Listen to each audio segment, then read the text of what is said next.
नमस्ते। The UPSC podcast channel में आपका स्वागत है। आज बिपिन चंद्र की India struggle for independence series में हम अध्याय 39 पर चर्चा करेंगे। The Indian national movement, the ideological dimension, यानी भारतीय राष्ट्रीय आंदोलन का वैचारिक आयाम। तो आज हम इस बात की गहराई में उतरेंगे कि आज़ादी की लड़ाई सिर्फ सड़कों पर, नारों और जुलूसों तक ही सीमित नहीं थी, बल्कि पर्दे के पीछे दिमागों में एक बहुत सॉलिड आइडियोलॉजिकल फाउंडेशन तैयार हो रहा था। ये लड़ाई जितनी फिजिकल थी, उतनी ही इंटेलेक्चुअल और आइडियोलॉजिकल भी थी। इस पर आपकी क्या राय है? बिल्कुल सही कहा। देखिए, कोई भी इतना बड़ा मास मूवमेंट, खासकर जब वो 2 सदियों की गुलामी के खिलाफ हो और करोड़ों लोगों की जिंदगी उससे जुड़ी हो, वो सिर्फ जोश या गुस्से पर लंबा नहीं चल सकता। उसे एक मजबूत विचारधारा, एक क्लियर कट आइडियोलॉजी चाहिए।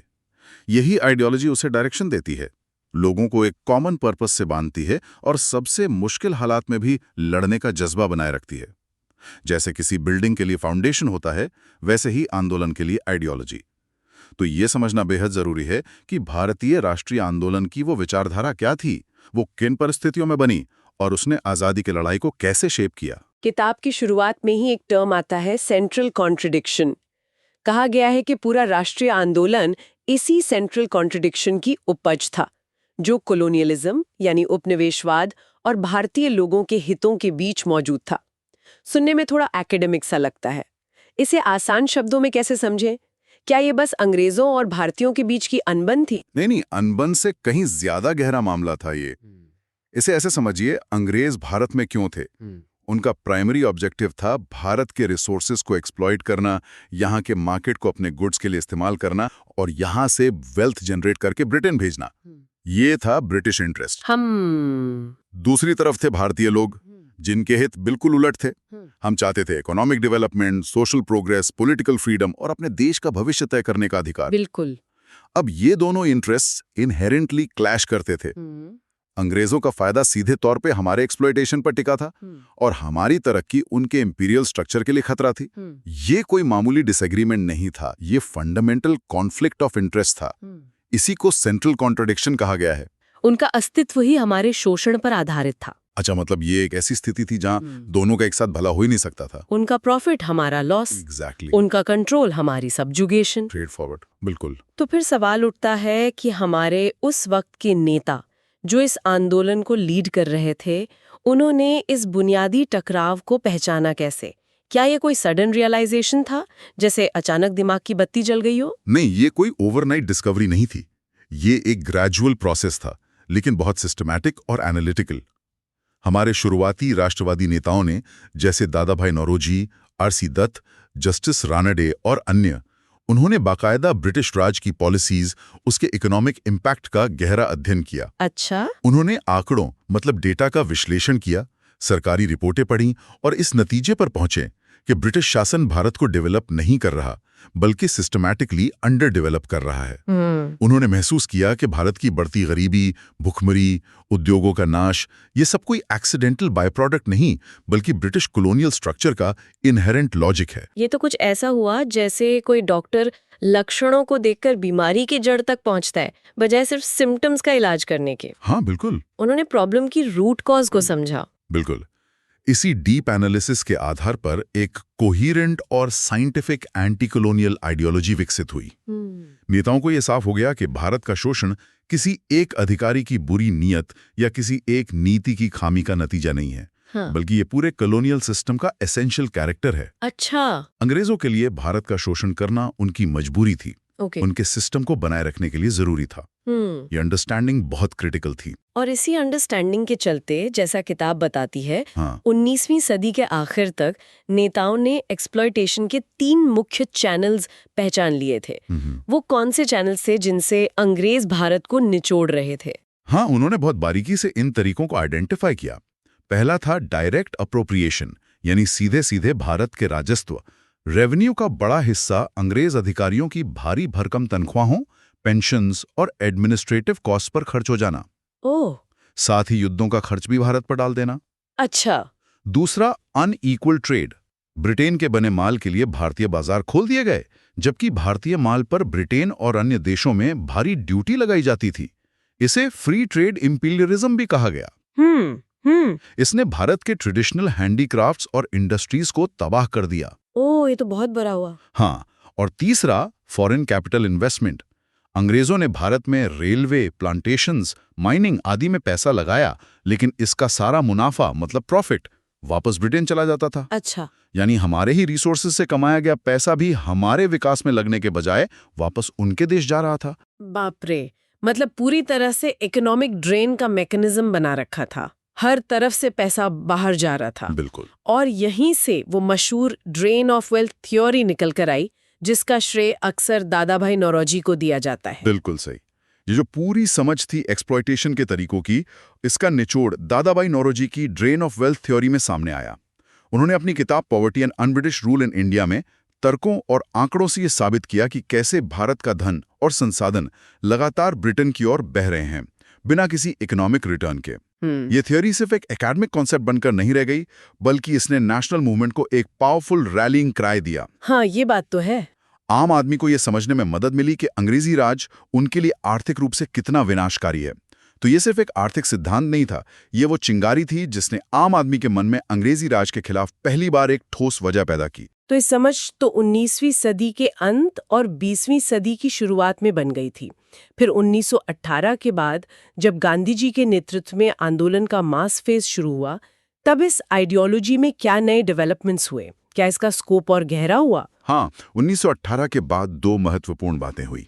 पहली, गांधी जी के नेतृत्व में आंदोलन का बेस बहुत वाइडन हो गया। सही। ये अब सिर्फ इंटेलेक्चुअल्स या मिडिल क्लास तक सीमित नहीं रहा, बल्कि किसान, मजदूर, महिलाएं, छात्र समाज का हर तबका इससे जुड़ गया। दूसरी, इसी दौरान दुनिया में मार्क्सिस्ट और सोशलिस्ट विचारों का प्रभाव तेजी से बढ़ा, खासकर रशियन रिवॉल्यूशन के बाद। अच्छा।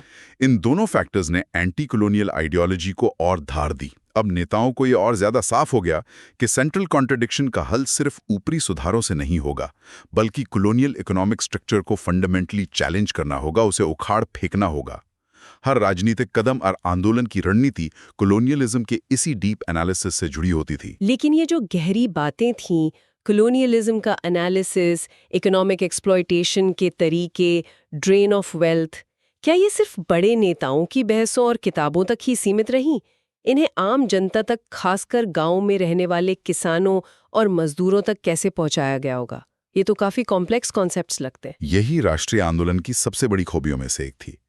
ये आइडियोलॉजी आइवरी टावर में बंद नहीं रही। अच्छा। जब आंदोलन मास मूवमेंट बना, तो जो लोकल लेवल के कार्यकर्ता थे, जो कार्डर्स थे, उन्होंने इस पूरी एंटी कॉलोनियल थिंकिंग को बहुत ही सरल और रिलेटेबल भाषा में आम लोगों तक पहुंचाया। शहरों में तो फिर भी आसान था, लेकिन गांव में इसे पहुंचाना असली चुनौती थी, और उन्होंने ये काम बखूबी किया। वो कैसे करते होंगे ये? गांव के एक आम किसान को अनइक्वल ट्रेड या फॉरेन कैपिटल इन्वेस्टमेंट कैसे समझाते होंगे? देखिए, उन्होंने इन कॉम्प्लेक्स आइडियाज को 2-3 सीधी और सरल बातों में डिस्टिल कर दिया, जो हर किसी की समझ में आ सकती थी। पहली बात, तुम्हारा पैसा, तुम्हारी मेहनत की कमाई अंग्रेज लूट कर अपने देश विलायत ले जा रहे हैं। तुम्हारी गरीबी का असली कारण यही ड्रेन ऑफ वेल्थ है। सीधी बात। बिल्कुल। दूसरी बात, अंग्रेज अपने कारखानों का बना सस्ता माल लाकर यहाँ बेचते हैं, जिससे तुम्हारे हाथ का काम, हैंडीक्राफ्ट्स, तुम्हारे कारीगर, तुम्हारे छोटे मोटे धंधे सब चौपट हो गए हैं। तुम बेरोजगार इसीलिए हो रहे हो। ओहो। और तीसरी बात, जहां लागू हो, जमीन का भारी लगान या टैक्स जो तुमसे वसूला जाता है, वो भी अंग्रेजों की जेब में जाता है। ये बातें लोगों को सीधे टच करती थीं, क्योंकि वो रोजमर्रा की जिंदगी में इन्हें महसूस कर रहे थे। हाँ, ये बात तो है। जैसे आज भी लोग आसानी से समझ जाते हैं जब कहा जाता है कि भाई विदेशी कंपनियों के आने से छोटे दुकानदारों का धंधा बंद हो रहा है। हाँ, ये तो बिल्कुल रिलेटेबल है। स्वदेशी अपनाओ, विदेशी भगाओ का नारा इसी समझ से तो निकला होगा। बिल्कुल बिल्कुल। तो इस तरह के प्रचार से वो जो अंग्रेजों की एक इमेज बनी हुई थी माई बाप सरकार वाली, उस पर तो सीधी चोट पड़ी होगी। सीधी और बहुत गहरी चोट। अंग्रेजों ने बड़ी चालाकी से ये मिथ बनाया था कि वो भारत में लॉ एंड ऑर्डर बनाए रखने, हमें सिविलाइज करने और हमारे भले के लिए आए हैं। वो हमारे संरक्षक हैं। एंटी कॉलोनियल आइडियोलॉजी के प्रचार ने इस बेनेवलेंट माई बाप वाली इमेज को तार तार कर दिया। लोगों को ये समझ आने लगा कि ये रक्षक नहीं, भक्षक हैं। सही। ये हमारे मालिक नहीं, शोषक हैं।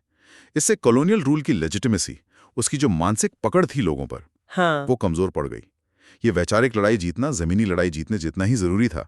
इसने अंग्रेजी हुकूमत की नैतिक नींव हिला दी। तो मतलब शोषण को महसूस करना, मटेरियल रियलिटी, और ये समझना कि ये शोषण क्यों और कैसे हो रहा है, हाँ।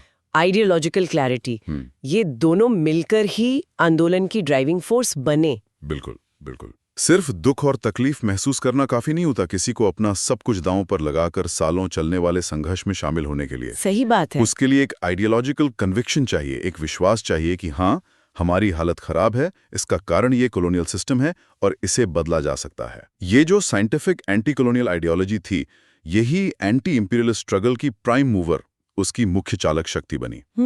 इसी वजह से राष्ट्रीय आंदोलन अपने कोर प्रिंसिपल्स पर दृढ़ रहा। भले ही वक्त के साथ उसकी टैक्टिक्स बदलती रहीं, कभी नॉन कोऑपरेशन, कभी सिविल डिसोबीडियंस, कभी क्विट इंडिया स्ट्रैटेजी, और टैक्टिक्स अडैप्ट होते रहे, लेकिन अंडरलाइंग आइडियोलॉजी कंसिस्टेंट रही। एंटी कॉलोनियलिज्म तो आंदोलन का मुख्य आधार था, ये स्पष्ट है। लेकिन क्या इसके अलावा भी कोई पॉजिटिव विजन था? आजादी के बाद भारत कैसा बनेगा, इसको लेकर क्या सोच थी नेताओं की? हाँ, ये सिर्फ निगेशन का आंदोलन नहीं था कि हमें अंग्रेज नहीं चाहिए। इसके साथ एक पॉजिटिव विजन भी जुड़ा था कि हमें कैसा भारत चाहिए।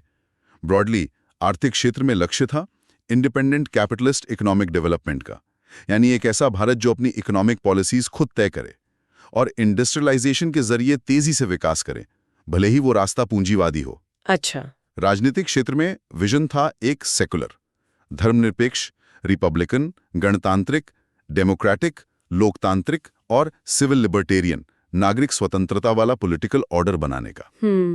और इन सब के अंडरपिनिंग में सोशल इक्वालिटी, यानी सामाजिक समानता का सिद्धांत था।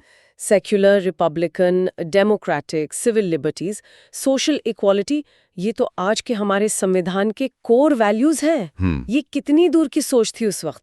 हाँ, बिल्कुल। क्या इन सभी मुद्दों पर आंदोलन के भीतर पूरी सहमति थी? ज्यादातर मुद्दों पर काफी हद तक कंसेंसस था, जो अपने आप में बड़ी बात है।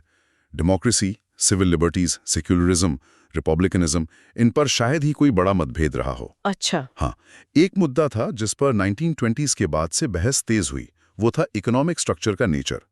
जैसा मैंने पहले कहा, सोशलिस्ट और कम्युनिस्ट विचारों के प्रभाव से ये सवाल उठने लगा कि क्या आज़ाद भारत का आर्थिक मॉडल प्योरली कैपिटलिस्ट होना चाहिए या उसमें सोशल जस्टिस और स्टेट इंटरवेंशन का ज्यादा रोल होना चाहिए।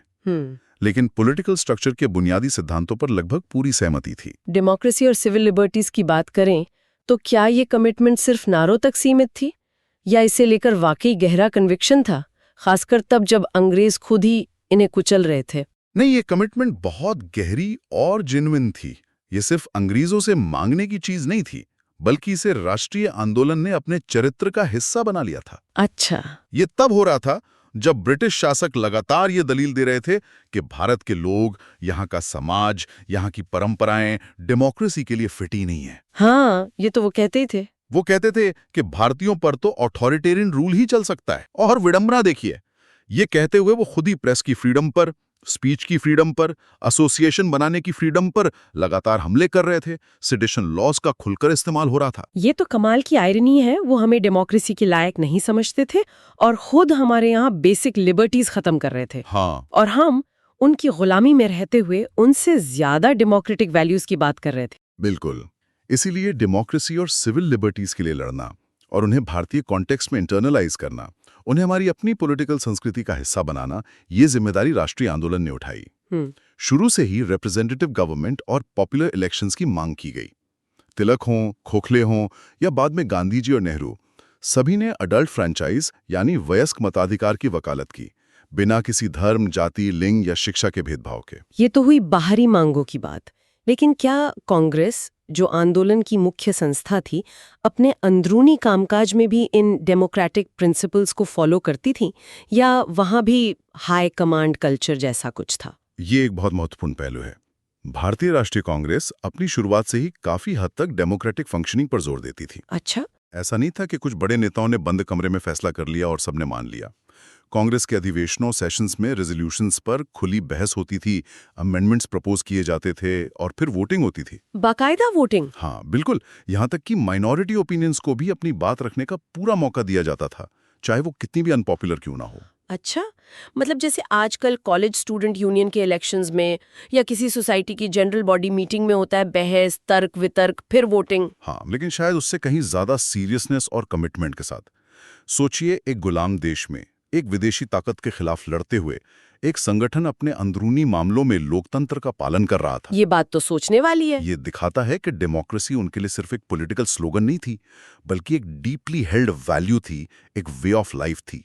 इतिहास गवाह है कि कांग्रेस के कई लैंडमार्क डिसीजंस तीखी बहसों और क्लोज वोटिंग के बाद लिए गए। क्या इसके कुछ ठोस उदाहरण दे सकते हैं जिनसे ये बात और साफ हो? कई यादगार उदाहरण हैं। जैसे 1920 में कलकत्ता के स्पेशल सेशन में जब गांधी जी ने नॉन कोऑपरेशन मूवमेंट का प्रस्ताव रखा तो उस पर जबरदस्त बहस हुई। कई बड़े नेता जैसे CR दास, बिपिन चंद्र पाल, लाला लाजपत राय शुरुआत में इसके पक्ष में नहीं थे। अंत में जब वोटिंग हुई तो प्रस्ताव के पक्ष में 1886 वोट पड़े और विपक्ष में 884 वोट। तब जाकर यह आंदोलन पारित हुआ। करीब 884 वोट विपक्ष में। ये तो काफी सिग्निफिकेंट ऑपोजिशन था असहयोग जैसे बड़े कदम के लिए। बिल्कुल, काफी करीबी मामला था। एक और उदाहरण देखिए, 1929 का लाहौर कांग्रेस जो पूर्ण स्वराज के लिए जाना जाता है। हाँ। उसी सेशन में गांधी जी ने एक प्रस्ताव पेश किया जिसमें वाइसराय लॉर्ड इरविन की ट्रेन पर हुए बम हमले की निंदा की गई थी। यह हमला क्रांतिकारियों ने किया था। अच्छा। इस प्रस्ताव पर भी तीखी बहस हुई क्योंकि बहुत से युवा सदस्य क्रांतिकारियों के प्रति सहानुभूति रखते थे और हमले की निंदा के खिलाफ थे। समझ आता है। वोटिंग हुई तो ये प्रस्ताव सिर्फ 942 वोटों से पास हुआ, जबकि 794 वोट इसके खिलाफ पड़े।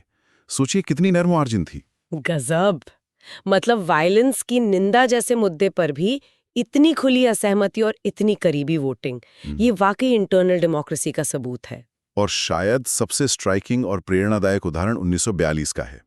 बॉम्बे में ऑल इंडिया कांग्रेस कमेटी यानी AICC की बैठक हो रही थी, जहां ऐतिहासिक क्विट इंडिया यानी भारत छोड़ो प्रस्ताव पास होना था। वो ऐतिहासिक पल। माहौल कितना चार्ज्ड होगा आप अंदाजा लगा सकती हैं। उस वक्त AICC के 13 सदस्य जो कम्युनिस्ट पार्टी से जुड़े थे, उन्होंने इस प्रस्ताव के खिलाफ वोट दिया। ओह, उस माहौल में। हाँ, अब सोचिए करो या मरो के नारे के बीच 13 लोगों का विरोध में वोट देना। लेकिन गांधी जी ने उनकी आलोचना करने के बजाय अपने प्रसिद्ध डू और डाई भाषण की शुरुआत में जो कहा वो सुनने लायक है। क्या कहा उन्होंने? उन्होंने कहा, मैं उन 13 दोस्तों को बधाई देता हूं जिन्होंने प्रस्ताव के खिलाफ वोट दिया। ऐसा करने में उन्हें शर्मिंदा होने की कोई बात नहीं है। पिछले 20 सालों से हमने ये सीखने की कोशिश की है कि जब हम निराश अल्पमत में हों और हम पर हंसा जाए तब भी साहस ना खोएं। हमें ये विश्वास रखना सीखना है कि हम सही हैं। हमें दृढ़ विश्वास का ये साहस विकसित करना चाहिए क्योंकि ये मनुष्य को प्रतिष्ठित बनाता है और उसके नैतिक स्तर को ऊंचा उठाता है। वाह, ये सुनना काफी प्रभावशाली है। मतलब इतने तनावपूर्ण माहौल में भी असहमति के लिए इतनी जगह, उसका इतना सम्मान। बिल्कुल। ये उस वक्त की लीडरशिप की पॉलिटिकल मैच्योरिटी और डेमोक्रेटिक स्पिरिट का अद्भुत उदाहरण है। ये दिखाता है कि उनके लिए डेमोक्रेसी सिर्फ वोट की गिनती नहीं, बल्कि डिसेंट को रिस्पेक्ट करने का प्रिंसिपल था। सही कहा आपने। तो कुल मिलाके राष्ट्रीय आंदोलन की वैचारिक रीढ़ बहुत मजबूत थी। एक तरफ कॉलोनियलिज्म की स्ट्रक्चर और एक्सप्लॉयटेशन की गहरी साइंटिफिक समझ और उसका जबरदस्त विरोध, जैसे पॉजिटिव वैल्यूज के प्रति अटूट कमिटमेंट। हाँ, और ये कमिटमेंट सिर्फ बातों में नहीं बल्कि प्रैक्टिस में भी दिखती थी, जैसा हमने कांग्रेस के इंटरनल फंक्शनिंग के उदाहरणों से समझा। यही विचारधारा वो इंजन थी जिसने इतने लंबे, कठिन और उतार चढ़ाव भरे संघर्ष को न सिर्फ जिंदा रखा बल्कि उसे सही दिशा भी दी और आखिरकार मंजिल तक पहुंचाया। चलिए, इस वैचारिक आयाम की परतें खोलने के बाद अब आगे बढ़ते हैं। ठीक है, चलिए अपनी चर्चा को आगे बढ़ाते हैं।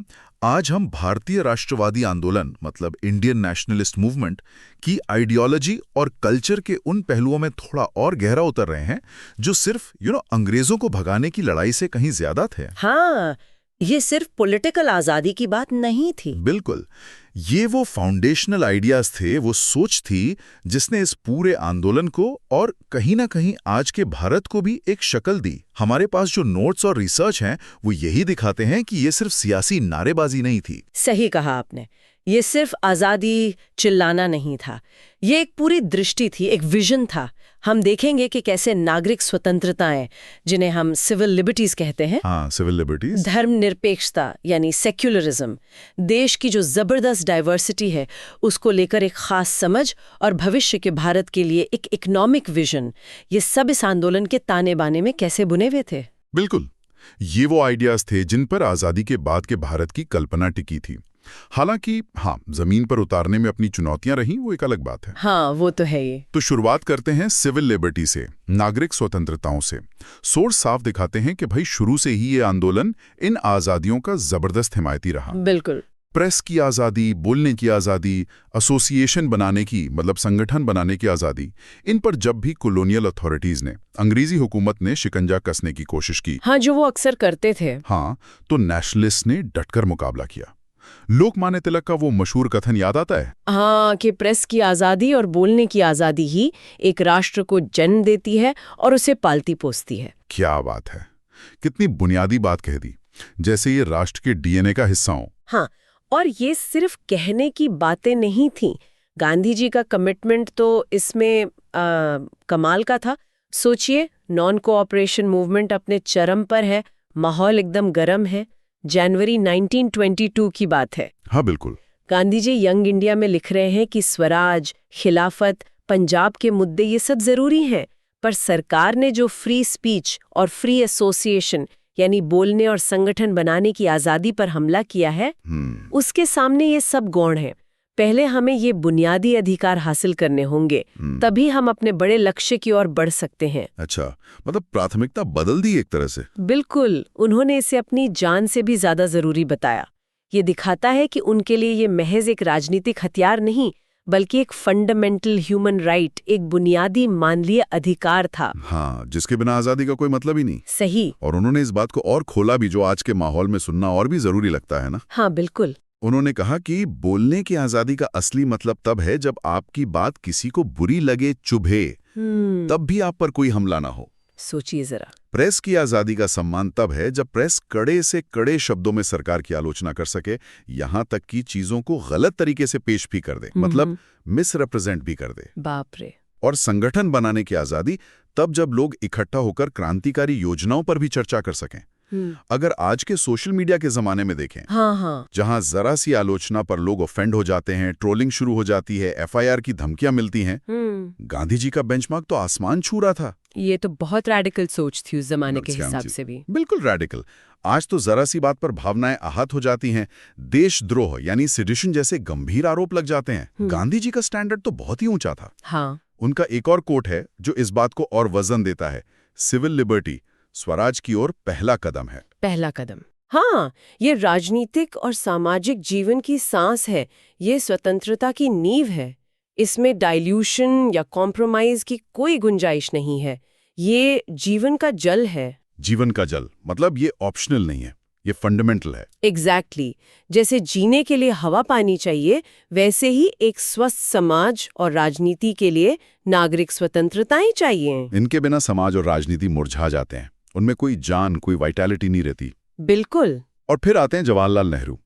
हमारे सोर्सेज बताते हैं कि वो शायद सिविल लिबर्टीज के सबसे मजबूत चैंपियंस में से एक थे। हाँ, उनका जोर बहुत था इस पर। वो इन्हें आर्थिक बराबरी और समाजवाद जितनी ही अहमियत देते थे।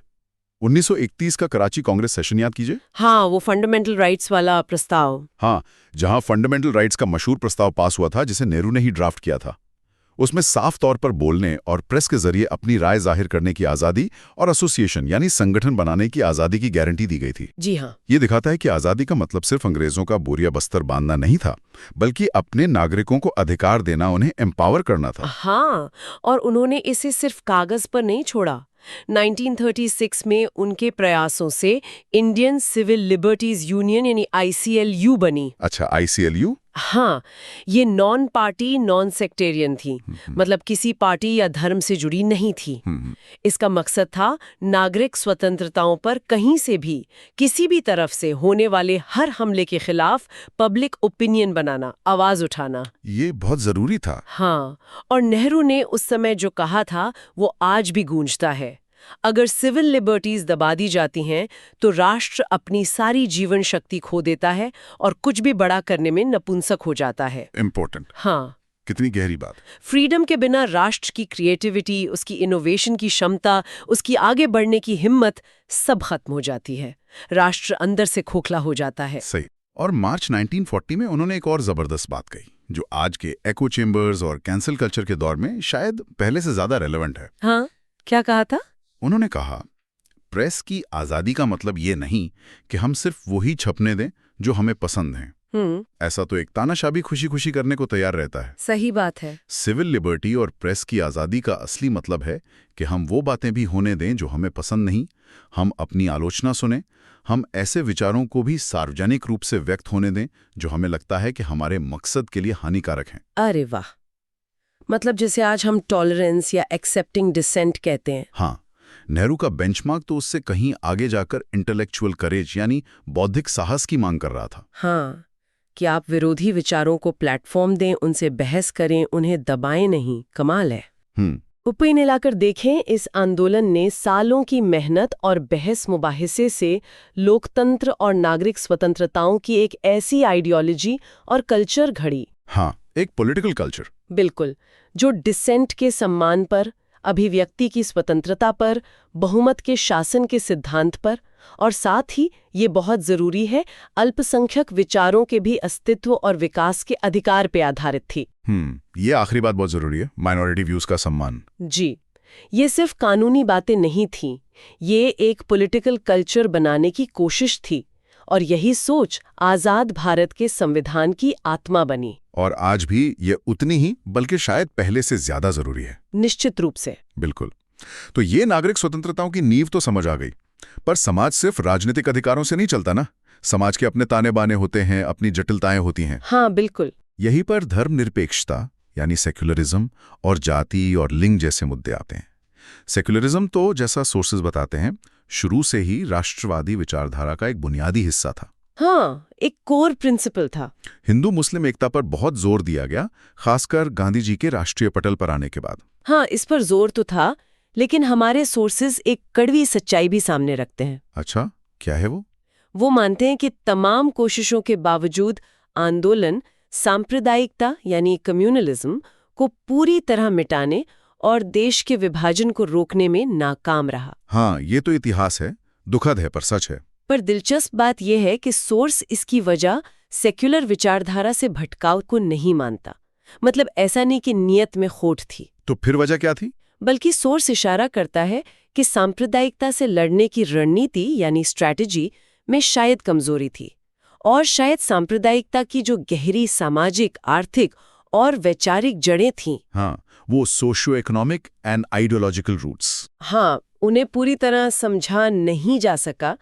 मतलब ऊपरी तौर पर एकता की बातें हुई, पर शायद वो अंडरलाइंग इश्यूज जैसे आर्थिक बंटवारे का डर या इतिहास की अलग अलग व्याख्याएं जो नफरत फैलाती हैं, उन्हें एड्रेस करने में कमी रह गई। मतलब काम सतह पर ज्यादा हुआ, जड़ों तक पहुंचने में शायद चूक हुई। कुछ ऐसा ही लगता है। जैसे आजकल भी हम देखते हैं, कहीं दंगे होते हैं तो नेता शांति मार्च निकालते हैं, कमेटी बनाते हैं। हाँ, पर क्या वो उन असली वजहों पर काम करते हैं जिनसे ये नफरत पनपती है? शायद नहीं। सोर्स का इशारा इसी तरफ है। समझ गया। और जातिगत उत्पीड़न, कास्ट ऑपरेशन का मुद्दा, इसका भी विरोध तो किया गया। सोर्सेज बताते हैं कि 1920 के बाद तो अस्पृश्यता का उन्मूलन, एबोलिशन ऑफ अनटचेबिलिटी, राष्ट्रीय कार्यक्रम का एक बुनियादी हिस्सा बन गया। हाँ, बिल्कुल। गांधी जी ने तो इसे स्वराज जितना ही महत्वपूर्ण माना था। हाँ, महत्वपूर्ण माना गया, इसमें कोई शक नहीं। पर यहाँ भी सोर्स एक जरूरी क्रिटिक, एक आलोचना पेश करता है। अच्छा, यहाँ भी? हाँ, वो कहता है कि इस पहलू में भी गंभीर वैचारिक खामियां, सीरियस आइडियोलॉजिकल फ्लॉज रह गईं। किस तरह की खामियां? खासतौर पर एक मजबूत जाति विरोधी विचारधारा, एक प्रॉपर एंटी कास्ट आइडियोलॉजी ठीक से बनाई और फैलाई नहीं गई। शायद जोर बाहरी चीजों पर ज्यादा रहा, जैसे साथ बैठकर खाना खा लेना, मंदिर में प्रवेश दिला देना, जो जरूरी थे अपनी जगह। हाँ, वो सिंबॉलिक तौर पे जरूरी थे। पर जाति व्यवस्था की जो असल हायरार्की है, जो पावर स्ट्रक्चर है, जो हजारों साल पुरानी सोच है, उसकी जड़ों पर उतना गहरा वैचारिक हमला नहीं हुआ। ये एक बहुत महत्वपूर्ण पॉइंट है। इसी पर तो डॉक्टर अंबेडकर और गांधी जी के बीच काफी मतभेद भी रहे। बिल्कुल, और ये बहस तो आज तक जारी है कि क्या सिर्फ छुआछूत मिटाना काफी है या पूरी जाति व्यवस्था को ही खत्म करना होगा। सही बात। और महिलाओं की मुक्ति का सवाल, विमेन्स लिबरेशन आंदोलन में तो महिलाओं की भागीदारी जबरदस्त थी। हाँ, अभूतपूर्व भागीदारी थी। सरोजनी नायडू, कमला देवी, चट्टोपाध्याय, अरुणा आसफ अली, अनगिनत नाम हैं जिन्होंने सड़कों पर उतरकर, जेल जाकर, लाठियां खाकर संघर्ष किया। उनकी भागीदारी पर तो कोई सवाल ही नहीं उठा सकता। लेकिन सोर्स साफ कहता है कि महिलाओं की मुक्ति के मुद्दे को उतनी गंभीरता से नहीं लिया गया। अच्छा, मतलब it was not taken up seriously. हाँ, सोर्स यही कहता है। महिलाएं आंदोलन में कंधे से कंधा मिलाकर लड़ीं, पर क्या उनके अपने अधिकारों के लिए, समाज में बराबरी के लिए, जो पेट्रियार्कल स्ट्रक्चर्स हैं, उनको बदलने के लिए एक सेंट्रल एजेंडा बनाया गया? शायद नहीं। सोर्स के हिसाब से शायद नहीं। उनकी भागीदारी को नेशनल कॉज के लिए इस्तेमाल किया गया, उसे सराहा गया, पर उनकी अपनी आज़ादी का सवाल, उनके अपने मुद्दे शायद मुख्य धारा के एजेंडे पर, हाशिए पर ही रहे। ये भी एक पहलू है जिस पर सोचने की जरूरत है कि क्या आज़ादी की लड़ाई में महिलाओं की मुक्ति का एजेंडा कहीं पीछे छूट गया? हाँ, इस पर विचार जरूरी है। ये सामाजिक पहलू वाकई जटिल थे और शायद कुछ अधूरे भी रहे। अब बात करते हैं एक और दिलचस्प पहलू की, विविधता यानी डाइवर्सिटी को अपनाने की। भारत तो हमेशा से ही भाषाओं, धर्मों, संस्कृतियों, जातियों का एक संगम रहा है। हाँ, बिल्कुल। आंदोलन ने इस बहुआयामी विविधता, इस मल्टीफेसेटेड डाइवर्सिटी को कैसे देखा? यहाँ उनका नजरिया काफी समझदारी वाला था एक्चुअली। आंदोलन के नेताओं ने इस बात को पहचाना और माना कि भारत अभी एक बना बनाया, विकसित या संरक्षित राष्ट्र, अ डेवलप्ड और स्ट्रक्चर्ड नेशन नहीं है, बल्कि एक बनता हुआ राष्ट्र है, a nation in the making. Nation in the making. ये समझ बहुत महत्वपूर्ण थी। हाँ, उन्होंने ये नहीं कहा कि हम सब तो हजारों साल से एक ही हैं। उन्होंने माना कि अंग्रेजी हुकूमत के तहत एक साथ होना और उसके खिलाफ मिलकर लड़ना, यही वो कॉमन एक्सपीरियंस है जो राष्ट्र निर्माण का भौतिक और भावनात्मक आधार, the material and emotional basis बन रहा है। अच्छा, और आंदोलन का एक बड़ा काम सिर्फ आजादी पाना नहीं, बल्कि उपनिवेशवाद के खिलाफ इस आम संघर्ष के जरिए ही राष्ट्र को गढ़ना, स्ट्रक्चर द नेशन भी है। ये एक प्रोसेस था, कोई बनी बनाई चीज नहीं। मतलब एकता को फर्ज नहीं किया गया, एज्यूम नहीं किया गया, बल्कि उसे बनाने का लक्ष्य रखा गया। बिल्कुल। जैसे अलग अलग रंग के धागों को मिलाकर एक खूबसूरत कालीन बुना जाता है, वैसे ही अलग अलग पहचानों, आकांक्षाओं को साथ लाकर एक राष्ट्र बनाने की कोशिश थी इस लड़ाई के दौरान ही। एकदम सही एनोलॉजी है।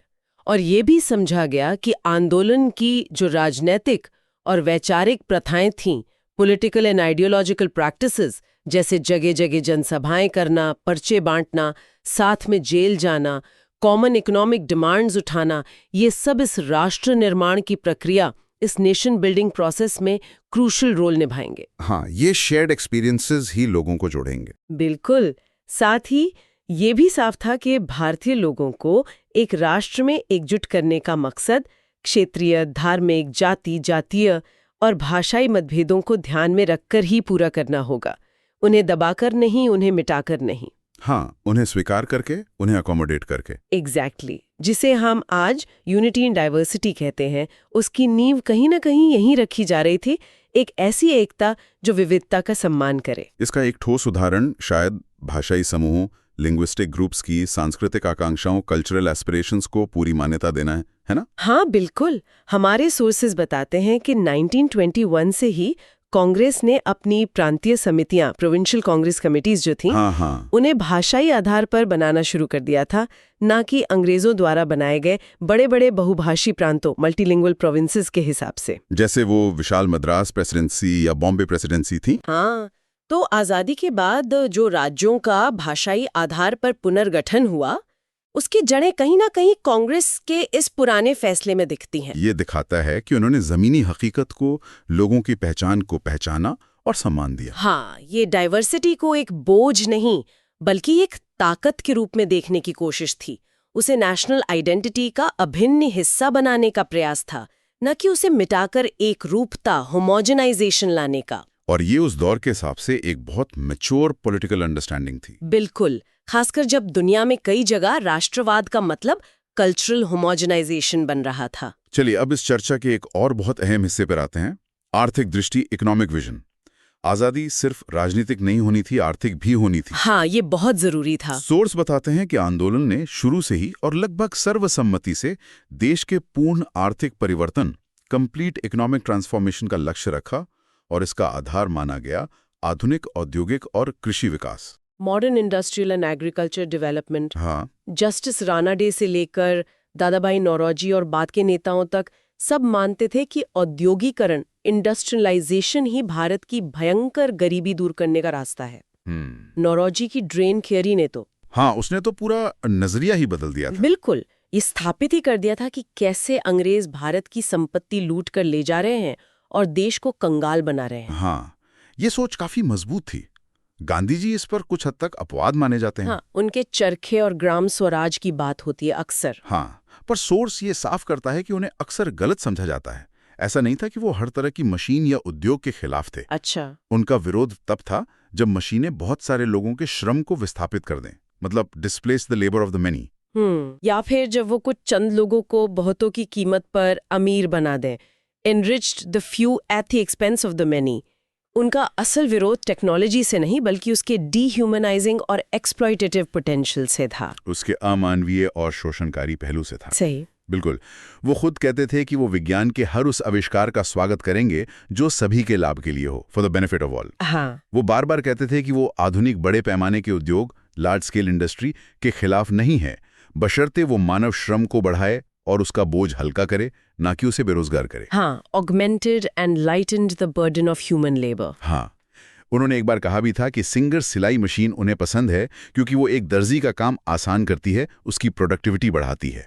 लेकिन एक विशाल कपड़ा मिल जो हजारों बुनकरों को भूखा मार दे, वो उन्हें मंजूर नहीं। तो उनका फोकस टेक्नोलॉजी के ह्यूमन इम्पैक्ट पर था। बिल्कुल, एक मशीन जो गांव की कोऑपरेटिव को फसल प्रोसेस करने में मदद करे, वो ठीक है, पर एक फैक्ट्री जो हजारों कारीगरों को बेरोजगार कर दे, वो नहीं। सही। और एक और बड़ी शर्त उन्होंने रखी थी जो आज के प्राइवेटाइजेशन के दौर में बहुत रेलेवेंट लगती है। हाँ, क्या थी वो? कि सभी बड़े और जरूरी उद्योग राज्य के स्वामित्व और नियंत्रण में होने चाहिए, owned and controlled by the state. अच्छा, स्टेट कंट्रोल। हाँ, निजी पूंजीपतियों, प्राइवेट कैपिटलिस्ट के हाथ में नहीं। उनका मानना था कि जीवन के लिए जरूरी चीजों का उत्पादन मुनाफे के लिए नहीं बल्कि समाज की जरूरत पूरी करने के लिए होना चाहिए। ये तो आज की पीएसयू बनाम प्राइवेटाइजेशन की बहस से सीधे जुड़ता है। बिल्कुल, गांधी जी का स्टैंड काफी हद तक स्टेट कंट्रोल के पक्ष में था, खासकर लार्ज स्केल और की इंडस्ट्रीज के लिए, ताकि बुनियादी जरूरतें मुनाफे की भेंट न चढ़ें। और इसी से जुड़ा था आत्मनिर्भर आर्थिक विकास, independent self reliant economic development का विचार।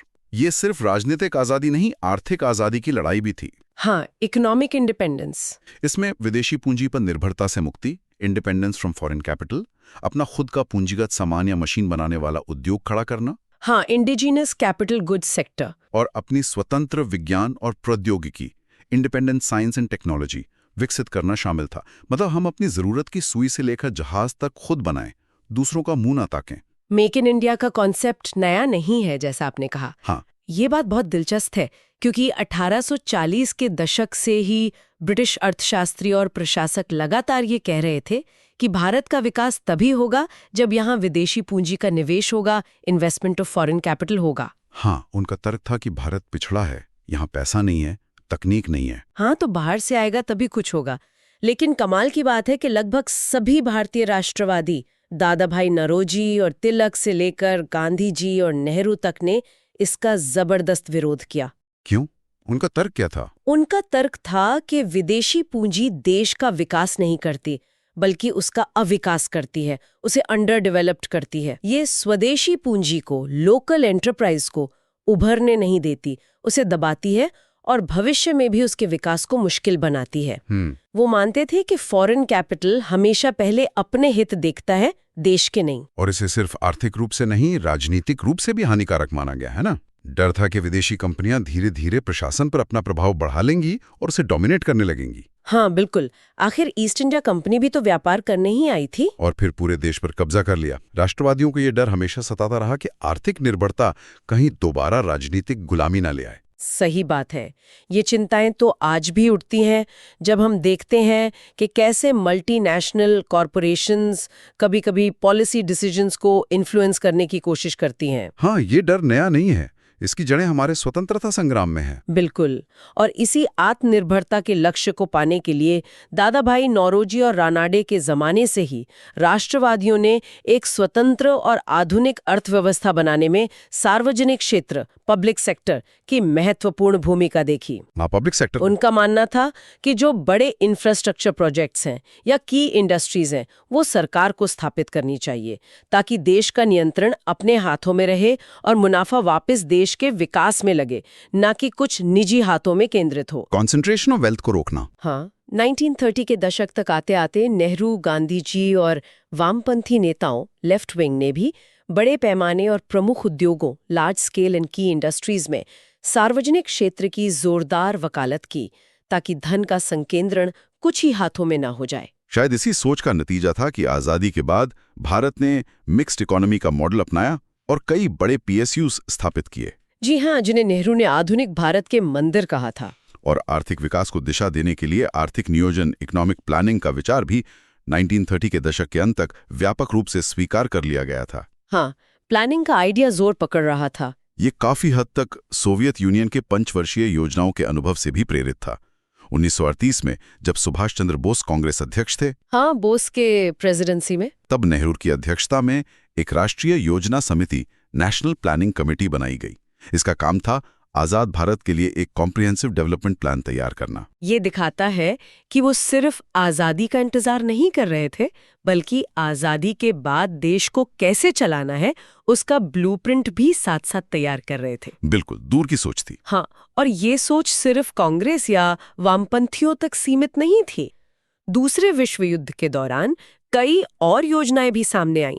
इनमें सबसे चर्चित थी बॉम्बे प्लान। हाँ, बॉम्बे प्लान, जिसमें बड़े उद्योगपति शामिल थे। हाँ, जिसे भारत के बड़े उद्योगपतियों JRD टाटा, GD बिरला, श्रीराम जैसे दिग्गजों ने मिलकर तैयार किया था। और सबसे दिलचस्प बात यह है क्या कि इस पूंजीपतियों द्वारा बनाए गए प्लान में भी दूरगामी भूमि सुधार, एक बड़ा सार्वजनिक क्षेत्र और अर्थव्यवस्था में राज्य के सक्रिय हस्तक्षेप और बड़े पैमाने पर सार्वजनिक और निजी निवेश की कल्पना की गई थी। अरे मतलब उस दौर में देश के बड़े पूंजीपति भी एक मजबूत और हस्तक्षेप करने वाले राज्य, एक इंटरवेंशनिस्ट स्टेट की जरूरत महसूस कर रहे थे। हाँ, अर्थव्यवस्था को पटरी पर लाने और विकास करने के लिए।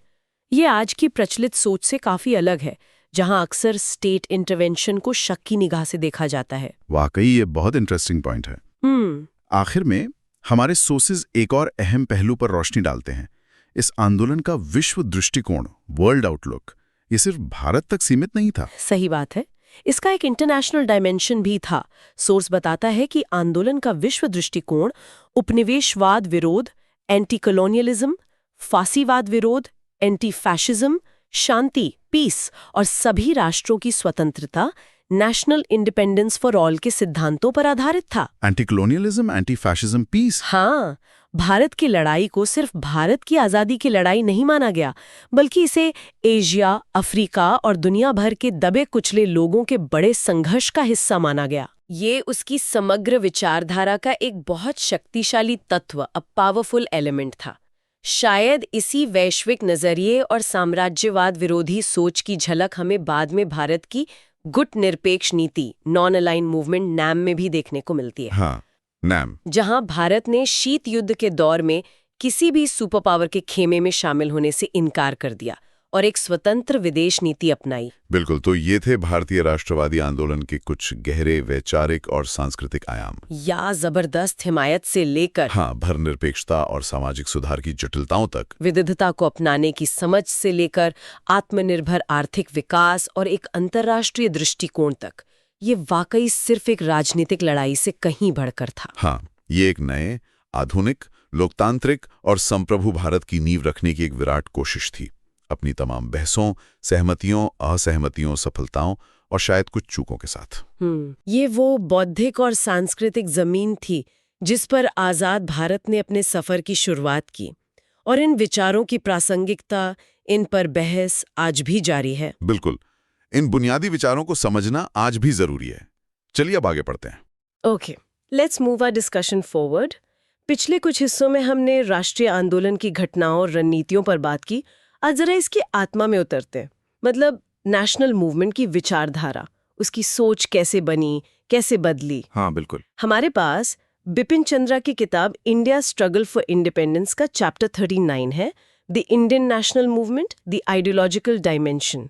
तो आज का मिशन है ये समझना कि जो लोग आजादी के लिए लड़ रहे थे उनके दिमाग में चल क्या रहा था। सही। सिर्फ अंग्रेजों को भगाना था या एक नए भारत का सपना भी था, और अगर सपना था तो वो कैसा था? बिल्कुल सही। अक्सर हम लगाई के मैदान की बातें करते हैं, लेकिन ये जो विचारों का युद्ध है, आइडियोलॉजी की बैटल, वो भी उतनी ही अहम थी। हाँ, यही वो आइडियाज थे जिन्होंने लाखों लोगों को घर बार छोड़कर सड़कों पर उतरने की हिम्मत दी।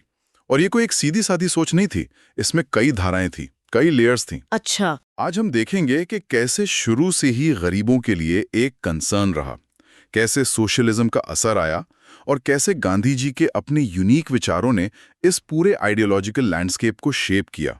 हाँ, ये बात तो स्ट्राइकिंग है कि सॉस कहता है कि शुरू से ही, मतलब मॉडरेट्स के टाइम से ही नेशनल मूवमेंट का झुकाव गरीबों की तरफ था। ये कैसे? मॉडरेट्स तो पिटिशंस और कॉन्स्टिट्यूशनल मेथड्स में यकीन रखते थे। सही सवाल है। देखिए, मॉडरेट्स जब अंग्रेजों की इकोनॉमिक पॉलिसीज की तीखी आलोचना करते थे, आप दादा भाई नौरोजी की ड्रेन थ्योरी याद कीजिए। हाँ हाँ, तो वो असल में यही दिखा रहे थे कि कैसे कोलोनियलिज्म, कैसे ये अंग्रेजी राज भारत को और खास तौर पर यहाँ के आम आदमी को गरीब बना रहा था। अच्छा। उनका पूरा इकोनॉमिक एजिटेशन इसी बात पर टिका था कि कॉलोनियल रूल भारत के रिसोर्सेज लूट रहा है और जनता को कंगाल कर रहा है। तो ये जो प्रो पुअर ओरिएंटेशन है, ये आंदोलन की डीएनए में आप कह सकते हैं शुरू से मौजूद था। वो अंग्रेजों ने लूट लिया वाली फीलिंग सिर्फ नारा नहीं थी, वो एक सोची समझी इकोनॉमिक क्रिटिक थी। एग्जैक्टली, बिल्कुल। अच्छा, तो ये फाउंडेशन पहले से थी, फिर बाद में जाके जैसे आपने कहा 1917 की रशियन रेवोल्यूशन हुई, गांधी जी आए, 1920s 30s में लेफ्ट विंग पार्टियां बनी, तो ये प्रो पुअर सोच और मजबूत हुई होगी। एग्जैक्टली। हाँ बिल्कुल। इन सब ने उस पहले से मौजूद रुझान को और धार दी, उसे और रैडिकल बनाया। और ये सिर्फ बातों में नहीं था, आंदोलन ने उस समय के हिसाब से काफी कॉन्क्रीट और एडवांस्ड मांगे उठानी शुरू कर दी। किस तरह की मांगे थी ये? कुछ एग्जाम्पल से समझना आसान होगा। मतलब क्या सिर्फ लगान कम करने जैसी बातें थीं या कुछ और भी? नहीं, ये काफी कॉम्प्रिहेंसिव विजन था। सोचिए क्या क्या मांगे थी। सबके लिए कंपल्सरी प्राइमरी एजुकेशन। अरे वाह! आज भी हम राइट टू एजुकेशन की बात करते हैं, वो उस जमाने में ये मांग उठा रहे थे। गरीबों और मिडिल क्लास पर टैक्स का बोझ कम करना। हाँ, नमक कर घटाना या खत्म करना। बिल्कुल। गांधी जी का दांडी मार्च याद है ना, वो हाँ। इसी मांग से जुड़ा था। हाँ बिल्कुल। किसानों के लिए लगान और किराया कम करना, कर्ज से राहत, ये तो आज भी किसानों की कितनी बड़ी समस्या है, आए दिन सुनते हैं। और उन्हें सस्ता कर्ज मुहैया कराना। अरे हाँ, ये तो बिल्कुल बुनियादी जरूरतें और हक है। किसानों का कर्जा, सस्ती शिक्षा, ये मुद्दे तो जैसे परमानेंट लगते हैं भारतीय समाज में। और क्या शामिल था इसमें? और भी बहुत कुछ था। टेनेंट्स यानी जो काश्तकार दूसरों की जमीन पर खेती करते थे, हाँ। उनके अधिकारों की रक्षा करना ताकि उन्हें यूं ही बेदखल न किया जा सके। ठीक है। इंडस्ट्रियल वर्कर्स के लिए डिसेंट लिविंग वेज और काम के घंटे कम करना। आज भी मिनिमम वेज और वर्क लाइफ बैलेंस पर बहस होती है ना? हाँ हाँ, होती है। कम तनख्वाह वाले सरकारी कर्मचारियों, यहां तक कि पुलिस वालों की पगार बढ़ाने की भी मांग थी। ये इंटरेस्टिंग है। अच्छा। मजदूरों और किसानों को अपनी यूनियन बनाने का अधिकार देना, ये कलेक्टिव बार्गेनिंग का फंडामेंटल राइट है, जिससे वो अपनी आवाज उठा सकें। ये तो इकोनॉमिक और लेबर राइट्स की बात हुई। सोशल फ्रंट पर भी कुछ था? हाँ बिल्कुल। गांव के छोटे उद्योगों, विलेज इंडस्ट्रीज को बढ़ावा देना ताकि लोकल इकोनॉमी मजबूत हो।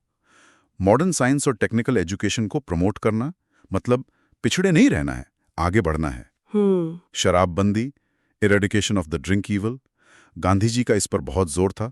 वो इसे सामाजिक बुराई मानते थे। महिलाओं की सामाजिक स्थिति सुधारना, इसमें काम और शिक्षा का अधिकार और पुरुषों के बराबर पॉलिटिकल राइट शामिल थे। अच्छा। छुआछूत जैसी सामाजिक बुराई को खत्म करने के लिए कानूनी और सामाजिक दोनों स्तर पर कदम उठाना और overall law and order system में सुधार लाना, उसे ज्यादा ह्यूमेन बनाना। कमाल है। ये लिस्ट सुनकर लगता है कि ये सिर्फ पॉलिटिकल आजादी की लड़ाई नहीं थी, ये तो एक पूरे सोशल और इकोनॉमिक ट्रांसफॉर्मेशन का ब्लूप्रिंट था, एक बेहतर, ज्यादा इंसाफ वाला समाज बनाने का सपना था। हाँ, जैसे हम आज भी एक आइडियल सोसाइटी इमेजिन करते। वैसा ही कुछ, निश्चित रूप से। ये जो बेसिक प्रो पीपल या प्रो पुअर ओरिएंटेशन थी और ये सोच कि पॉलिटिक्स का आधार जनता होनी चाहिए, उन्हें पॉलिटिसाइज करना चाहिए, उन्हें अपने हकों के लिए जागरूक और सक्रिय बनाना चाहिए, इसी जमीन पर सोशलिस्ट ओरिएंटेशन आसानी से पनप सका। इसने समाजवादी विचारों के लिए, आप कह सकते हैं, फर्टाइल ग्राउंड तैयार कर दिया। लेकिन यहीं पर एक ट्विस्ट आता है। सोर्स कहता है कि इतना प्रो पुअर होने के बावजूद जो नेशनलिस्ट डेवलपमेंटल पर्सपेक्टिव था वो मोटे तौर पर बुर्जुआ पैरामीटर्स में ही सीमित था। इसका क्या मतलब हुआ? हाँ, मतलब आजादी की बाद जो इंडिपेंडेंट इकोनॉमिक डेवलपमेंट की सोच थी वो एक कैपिटलिस्ट फ्रेमवर्क के अंदर ही थी। जैसे आजादी तो मिल जाए पर बिजनेस चलाने का तरीका वही रहेगा, बस मालिक अंग्रेजों की जगह भारतीय होंगे। एग्जैक्टली। ये एक बहुत महत्वपूर्ण न्यूआंस है जिसे समझना जरूरी है। आंदोलन का दिल गरीबों के लिए धड़कता था, इसमें कोई शक नहीं। हाँ। लेकिन जब बात आई कि आजादी के बाद देश की इकोनॉमी कैसे चलेगी, तो जो डोमिनेंट विजन था वो प्राइवेट एंटरप्राइज और मार्केट बेस्ड ग्रोथ का ही था। हाँ, 1919 के बाद जब आंदोलन मास मूवमेंट बना, गांधी जी ने जरूर एक ऑल्टरनेटिव विजन पेश करने की कोशिश की है। हाँ, उन्होंने की थी। नॉन कैपिटलिस्ट, पेजेंटिस्ट, आर्टिजनिस्ट यानी किसान कारीगर केंद्रित, जिसमें गांवों और हाथ के काम पर ज्यादा जोर था। लेकिन उनका सोशियो इकोनॉमिक प्रोग्राम उस बुर्जुआ आइडियोलॉजी की हेजमनी को, उस वर्चस्व को चैलेंज नहीं कर पाया जो आंदोलन के नेतृत्व पर हावी थी। और शायद इसकी एक वजह ये भी थी कि आंदोलन मल्टी क्लास था। जी। मतलब अमीर, गरीब, किसान, मजदूर, व्यापारी, प्रोफेशनल, सब जुड़े थे अंग्रेजों के खिलाफ। ये एकता की ताकत तो थी, पर क्या इसी में कोई कॉम्प्लिकेशन भी छिपी थी? बिल्कुल, यही इसकी खूबी भी थी और पेचीदगी भी, क्योंकि ये एक एंटी कॉलोनियल मूवमेंट था। इसमें प्राइमरी कॉन्ट्रडिक्शन, मुख्य टकराव तो पूरे भारतीय समाज और कॉलोनियलिज्म के बीच था। हाँ। इसीलिए ये इतना पॉपुलर पीपल्स मूवमेंट बन सका, जिसमें समाज के लगभग सभी तबके शामिल हुए। लेकिन समाज के अंदर भी तो अलग अलग क्लासेस थीं, जिनके अपने हित थे, अपने आपसी कॉन्ट्रडिक्शंस थे। सही। जमींदार और किसान, मजदूर और मिल मालिक, इनके हित हमेशा एक नहीं थे। हाँ। हर क्लास का कॉलोनियलिज्म से टकराव का लेवल और स्ट्रगल में पार्टिसिपेशन भी अलग अलग था। सोचिए, एक बड़े इंडस्ट्रियलिस्ट का अंग्रेजों से झगड़ा शायद ट्रेड पॉलिसीज को लेकर हो। हाँ। और एक छोटे किसान का झगड़ा लगान, कर्ज और जमीन से बेदखली को लेकर। बिल्कुल अलग वजह। हाँ, दोनों अंग्रेजों के खिलाफ हैं, पर दोनों की वजहें और आजादी से उम्मीदें काफी अलग हो सकती हैं। तो इसका सीधा मतलब ये हुआ कि आजादी के बाद भारत कैसा बनेगा, ये इस बात पे डिपेंड करता कि आजादी की लड़ाई के दौरान और उसके बाद कौन सी क्लास का इन्फ्लुएंस, कौन सी आइडियोलॉजी का पलड़ा भारी रहेगा, कैपिटलिस्ट या सोशलिस्ट। हाँ, ये तो फिर सिर्फ अंग्रेजों को हटाने का सवाल नहीं रहा, ये सवाल बन गया कि आजादी का असली फायदा किसे मिलेगा, पावर स्ट्रक्चर कैसे बदलेगा। प्रिसाइजली। फ्रीडम का फाइनल आउटकम क्या होगा, एक सोशलिस्ट सोसाइटी बनेगी या कैपिटलिस्ट ऑर्डर, ये इस बात पर निर्भर करता कि आंदोलन के अंदर और बाहर क्लास फोर्सेस का बैलेंस क्या है, पॉलिटिकल और आइडियोलॉजिकल संघर्ष किस दिशा में जाता है। अच्छा। यहीं से विचारधारा की लड़ाई जिसे लेफ्ट ने छेड़ा वो और भी महत्वपूर्ण हो जाती है। हाँ, तो अब आते हैं लेफ्ट विंग पर। सोर्स बताता है कि 1920 से भारत में एक मजबूत सोशलिस्ट ट्रेंड डेवलप होना शुरू हुआ। ये कैसे हुआ? इसकी कई वजह थीं। एक तो इंटरनेशनल कॉन्टेक्स्ट था, जैसे रशियन रेवोल्यूशन की सफलता। हाँ, उसका असर तो था। फिर भारत के अंदर शुरुआती कम्युनिस्ट ग्रुप्स बने। जवाहरलाल नेहरू और सुभाष चंद्र बोस जैसे बड़े नेता समाजवादी विचारों से गहरे प्रभावित हुए और उन्हें पॉपुलराइज करने लगे। इनके अलावा और भी कई छोटे छोटे सोशलिस्ट ग्रुप्स और इंडिविजुअल्स थे जिन्होंने नेशनलिस्ट मूवमेंट के अंदर मौजूद बुर्जुआ डेवलपमेंटल पर्सपेक्टिव को सीरियसली चैलेंज करना शुरू किया। और 1930s में ये आइडियोलॉजिकल बैटल और तेज हो गई। सुना है कांग्रेस सोशलिस्ट पार्टी CSP बनी, कम्युनिस्ट पार्टी और मजबूत हुई, एम.एन. रॉय के फॉलोअर्स रॉयिस्ट्स भी सक्रिय हुए। हाँ बिल्कुल। ये तो कांग्रेस के अंदर ही विचारों का घमासान मच गया होगा, जैसे आजकल पॉलिटिकल पार्टीज में अलग अलग फैक्शंस होते हैं, कुछ वैसा ही। हाँ कह सकते। 1930s का माहौल भी सोशलिस्ट आइडियाज के लिए बहुत अनुकूल था। एक तरफ ग्रेट डिप्रेशन ने पूरी दुनिया में कैपिटलिज्म की नींव हिला दी थी, लोगों का भरोसा टूट रहा था। सही। दूसरी तरफ सोवियत यूनियन अपने 5 ईयर प्लान्स के जरिए इंडस्ट्रियल प्रोग्रेस करता दिख रहा था। साथ ही दुनिया भर में फैशिज्म के खिलाफ एक लहर चल रही थी और सोशलिस्ट इसमें सबसे आगे थे। हाँ। इन सब फैक्टर्स ने भारत में सोशलिस्ट आइडियाज को जबरदस्त अपील दी। और इसका असर युवाओं पर भी पड़ा। सोर्स कहता है कि यूथ मूवमेंट के लीडर्स और कई क्रांतिकारी रेवोल्यूशनरी टेररिस्ट भी सोशलिज्म की तरफ आकर्षित हुए थे। हाँ ये तो नेचुरल लगता है, कॉलेज स्टूडेंट्स और युवाओं में रैडिकल आइडियाज का क्रेज होता ही है। भगत सिंह और उनके साथियों का झुकाव भी तो आखिर में समाजवाद की तरफ हुआ था। बिल्कुल। 1920s, 30s, 40s में युवा नेशनलिस्ट कार्यकर्ता बड़ी तेजी से सोशलिस्ट विचारों को अपना रहे थे और लेफ्ट विंग सिर्फ आइडियोलॉजिकल प्रचार नहीं कर रहा था, वो जमीन पर काम कर रहा था। अच्छा। उन्होंने भारत के अंदर चल रहे क्लास स्ट्रगल्स, किसानों और जमींदारों के बीच, मजदूरों और पूंजीपतियों के बीच को उठाया, उन्हें पॉपुलराइज किया। उन्होंने किसान सभाओं और ट्रेड यूनियंस के जरिए इन स्ट्रगल्स को ऑर्गेनाइज करने की कोशिश की। और उनका सबसे बड़ा मकसद था नेशनल मूवमेंट को ही लेफ्ट की तरफ मोड़ना, उसे एक सोशलिस्ट डायरेक्शन देना। हाँ मतलब वो कांग्रेस को बदलना चाहते थे, सिर्फ बाहर से समर्थन नहीं दे रहे थे। वो कह रहे थे कि आज़ादी का मतलब सिर्फ सत्ता का हस्तांतरण नहीं, बल्कि एक fundamental social and economic change होना चाहिए। यही उनका कोर ऑब्जेक्टिव था। और इसमें नेहरू का रोल बहुत महत्वपूर्ण था। हाँ, नेहरू का तो था। वो लगातार ये बात उठा रहे थे कि पॉलिटिकल फ्रीडम अधूरी है बिना जनता की इकोनॉमिक इमेंसिपेशन के, यानी आर्थिक मुक्ति के। 1930s में उन्होंने बार बार कहा कि कांग्रेस की मौजूदा नेशनलिस्ट आइडियोलॉजी काफी नहीं है, इस पर बुर्जुआ क्लास का प्रभाव है। हमें एक नई, ज्यादा साइंटिफिक आइडियोलॉजी, सोशलिस्ट या बेसिकली मार्क्सिस्ट अपनाने की जरूरत है, ताकि लोग अपनी सोशल कंडीशंस को समझ सकें और कांग्रेस को एक नई सोशलिस्ट डायरेक्शन मिल सके। तो 1930s में सोशलिस्ट आइडियाज तेजी से फैले, कांग्रेस के अंदर और बाहर दोनों जगह। लेकिन सोर्स ये भी कहता है कि ये डोमिनेंट ट्रेंड नहीं बन पाए, मतलब बहुमत अभी भी शायद पूरी तरह समाजवादी नहीं हुआ था। डोमिनेंट शायद नहीं, लेकिन नेशनल मूवमेंट का एक बेसिक कॉन्स्टिट्यूएंट, एक अभिन्न अंग जरूर बन गए। अच्छा। लेफ्ट अब इग्नोर किए जाने वाली फोर्स नहीं रही, वो आंदोलन का हिस्सा थे और उन्होंने लगातार मूवमेंट को लेफ्टवर्ड शिफ्ट किया, उसे बाईं ओर धकेला। आजादी की परिभाषा अब सिर्फ फॉरेन रूल से छुटकारा पाना नहीं रह गई थी, बल्कि सोशो इकोनॉमिक टर्म्स में उसके मायने और गहरे होते जा रहे थे। नतीजा ये हुआ कि 1930s के आखिर तक इंडियन नेशनल मूवमेंट दुनिया के सबसे रैडिकल नेशनल लिबरेशन मूवमेंट्स में से एक माना जाने लगा था। इसका कोई कॉन्क्रीट प्रूफ, मतलब ये लेफ्टवर्ड शिफ्ट सिर्फ बातों में था या कांग्रेस की पॉलिसीज में भी दिख रहा था? नहीं, ये पॉलिसीज में साफ दिख रहा था। आप कांग्रेस के रेजोल्यूशंस को देखिए। कराची रेजोल्यूशन 1931, जिसमें फंडामेंटल राइट्स और एक नेशनल इकोनॉमिक प्रोग्राम की बात की गई थी, वो एक बड़ा कदम था। हाँ, वो तो लैंडमार्क था। फिर लखनऊ और फैजपुर सेशंस 1936 के प्रस्ताव और भी रेडिकल थे।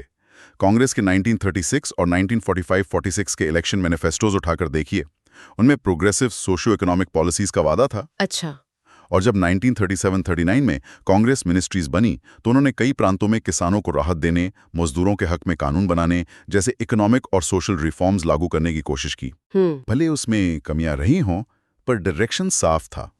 असल में कांग्रेस धीरे धीरे एक ज्यादा रैडिकल सोशो इकोनॉमिक पॉलिटिकल दिशा में बढ़ रही थी और लेफ्ट द्वारा उठाई गई ज्यादातर मांगों को भले ही कुछ सालों के लैग के साथ अपनाती जा रही थी। तो इसमें लेफ्ट की पॉलिटिक्स और जमीन पर चल रहे मजदूरों, किसानों के संघर्षों का सीधा दबाव काम कर रहा था। बिल्कुल। मतलब कांग्रेस लीडरशिप को रियलाइज हो रहा था कि अगर मैस सपोर्ट बनाए रखना है तो इन आवाजों को सुनना पड़ेगा। बिल्कुल, ये प्रेशर बहुत क्रूशल था। इसका नतीजा ये हुआ कि कांग्रेस का राइट विंग भी, जो नेता सोशलिज्म के विरोधी थे, वो भी पक्के एंटी इंपीरियलिस्ट तो थे ही, साथ ही उन्हें भी ये मानना पड़ा कि आज़ादी के बाद पॉलिटिकल और इकोनॉमिक पावर स्ट्रक्चर में बेसिक चेंजेस लाने होंगे। अच्छा। हाँ, उनका नजरिया बुर्जुआ रहा। वो पूंजीवादी व्यवस्था को खत्म नहीं करना चाहते थे, पर वो रिफॉर्मिस्ट बन गए। वो बदलाव के लिए तैयार हो गए, भले ही अपने फ्रेमवर्क के अंदर। इसका सबसे अच्छा एग्जाम्पल शायद कांग्रेस की अग्रेरियन पॉलिसी का एवोल्यूशन है ना? किसानों का सवाल तो भारत जैसे कृषि प्रधान देश में सेंट्रल था। एग्जैक्टली बिना किसानों को साथ लिए तो कोई मास मूवमेंट चल ही नहीं सकता था। एग्जैक्टली ये बिल्कुल टेक्स्ट बुक केस है। कांग्रेस शुरू से कॉलोनियल स्टेट के खिलाफ किसानों की मांगे उठाती थी, जैसे लगान कम करो, टैक्स घटाओ वगैरह। हाँ, लेकिन लेफ्ट विंग ग्रुप्स और किसान आंदोलनों के लगातार दबाव के कारण कांग्रेस को अपनी पोजीशन और रेडिकल बनानी पड़ी। फैजपुर सेशन 1936 में कांग्रेस ने एक कॉम्प्रिहेंसिव अग्रेरियन प्रोग्राम अपनाया। उसमें क्या था? इसमें क्या क्या था? रेंट और रेवेन्यू में भारी कमी, फ्यूडल ड्यूज जो जमींदार वगैरह सामंती वसूली करते थे, और फोर्स लेबर बेगार का पूरी तरह खात्मा, टेन्योर की फिक्सिटी यानी किसानों को उनकी जमीन से आसानी से बेदखल ना किया जा सके, और खेतीहर मजदूरों एग्रीकल्चरल लेबरर्स के लिए लिविंग वेज तय करना।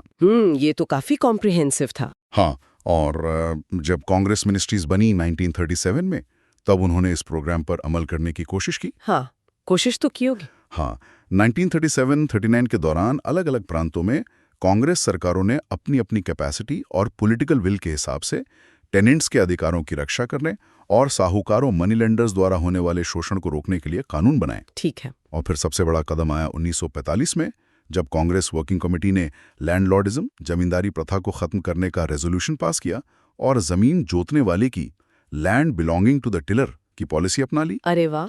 उन्होंने साफ शब्दों में कहा, लैंड सिस्टम के रिफॉर्म का मतलब है किसान और स्टेट के बीच के इंटरमीडियरीज, बिचौलियों को हटाना। ये तो जबरदस्त डिक्लेरेशन था। आजादी के बाद होने वाले लैंड रिफॉर्म्स की नींव यहीं पड़ गई थी। ये सब तो हुआ लेफ्ट और कांग्रेस के बदलते रुख की बात। अब आते हैं महात्मा गांधी पर। उनका नजरिया तो इन सब से थोड़ा अलग था, है ना? हाँ, बिल्कुल। वो क्लास एनालिसिस या क्लास स्ट्रगल में यकीन नहीं रखते थे और हिंसा के तो सख्त खिलाफ थे। तो वो इस रेडिकल शिफ्ट में कहाँ फिट होते हैं? क्या वो इस लेफ्टवर्ड ट्रेंड को रोक रहे थे या उसमें योगदान दे रहे थे? ये एक बहुत दिलचस्प सवाल है। हाँ, गांधी जी का अप्रोच बिल्कुल अलग था। वो समाज को वर्गों में बांटकर देखने और उनके बीच अनिवार्य संघर्ष, क्लास स्ट्रगल के मार्क्सिस्ट विचार से सहमत नहीं थे। हाँ। वो चाहते थे हृदय परिवर्तन, सहयोग। लेकिन इसका मतलब ये नहीं कि वो स्टेटस को बनाए रखना चाहते थे। उनका बेसिक आउटलुक सोशल ट्रांसफॉर्मेशन का ही था। अच्छा। वो मौजूदा इकोनॉमिक और पॉलिटिकल पावर सिस्टम में बुनियादी बदलाव चाहते थे। और ये भी ध्यान देने वाली बात है कि वो खुद भी 1930s और 40s में लगातार एक ज्यादा रेडिकल डायरेक्शन में इवॉल्व हो रहे थे। 1933 में उन्होंने नेहरू को लिखा था कि वो इस बात से सहमत हैं कि वेस्टेड इंटरेस्ट में बड़े बदलाव किए बिना जनता की हालत सुधर नहीं सकती। और वो प्राइवेट प्रॉपर्टी के कॉन्सेप्ट को भी चैलेंज कर रहे थे, अपनी ट्रस्टीशिप थ्योरी को और रेडिकल बना रहे थे। हाँ, ट्रस्टीशिप का मतलब यही था ना कि अमीर लोग अपनी संपत्ति को समाज की धरोहर समझें और उसे जनता के भले के लिए इस्तेमाल करें। हाँ, मोटे तौर पर यही था। लेकिन वो इस थियोरी को और आगे ले जा रहे थे। वो कह रहे थे कि संपत्ति का असली मालिक समाज है, व्यक्ति सिर्फ एक ट्रस्टी है। अच्छा। वो बार बार लार्ज स्केल इंडस्ट्रीज के नेशनलाइजेशन, राष्ट्रीयकरण की वकालत करने लगे थे। उन्होंने कैपिटलिज्म और लैंडलॉर्डिज्म में निहित एक्सप्लॉयटेशन, शोषण की खुलकर निंदा की। यहाँ तक कि मिडिल क्लासेस के सोशो इकोनॉमिक रोल की भी वो काफी आलोचना करते थे। मानते थे कि वो अक्सर जनता से कटे रहते हैं। उनके और कौन से विचार थे जो मूवमेंट को रेडिकल बनाते थे, भले वो सीधे सीधे सोशलिस्ट ना कहलाएं? कई बातें थी। उनका जोर फिजिकल और मेंटल लेबर के बीच के भेद को खत्म करने पर था। वो मानते थे कि शारीरिक काम को कमतर नहीं समझा जाना चाहिए। ये तो महत्वपूर्ण था। सोशल और इकोनॉमिक इक्वालिटी पर उनका बहुत जोर था। वो जनता की सेल्फ एक्टिविटी पर बल देते थे कि लोग खुद आगे आएं, खुद अपने मसले हल करें, सिर्फ नेताओं पर निर्भर ना रहें। सही। कास्ट इनइक्वालिटी और ऑपरेशन का उन्होंने पुरजोर विरोध किया। महिलाओं की सोशल लिबरेशन के वो सक्रिय समर्थक थे।